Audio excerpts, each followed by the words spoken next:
To all who knew her, 98-year-old Sylvia Bloom from Flatbush was a modest, hard-working legal secretary, married to a New York City firefighter for 44 years. She never had any children of her own, spent many years living in a rent-controlled apartment, always took the subway to work. She was frugal and unpretentious and valued the importance of getting an education. But Sylvia Bloom had an amazing secret she took with her to her grave when she died in August 2016. She thought of it as her business, not anyone else's business. Sylvia spent 67 years of her life working for the same law firm, Cleary Gottlieb. As a secretary back in the day, some of her tasks involved tending to her boss's personal investments, such as purchasing stock for him.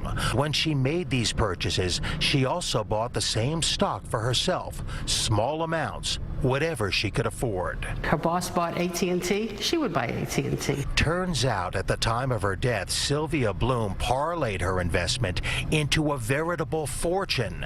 Jane Lokshin is Sylvia's stunned niece. How much money are we talking about?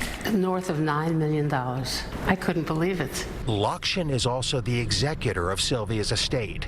She says her will dictated that the majority of the money go to provide scholarships for needy students, including a whopping $6.24 million to the Henry Street Settlement College Success Program for disadvantaged kids. Here's the executive director. I was speechless. How much good will this money do? Yeah, we're talking dozens of scholarships every year in perpetuity. All thanks to the generous, selfless secretary who kept a most extraordinary secret. On the Lower East Side, Scott Rapoport, CBS 2 News. We might add brilliant, too. Yes. Lokshin says that Sylvia Burke's will earmarked $800,000 of her estate to go to her family. And then he says she didn't receive any of that money, nor did she want to. Wow.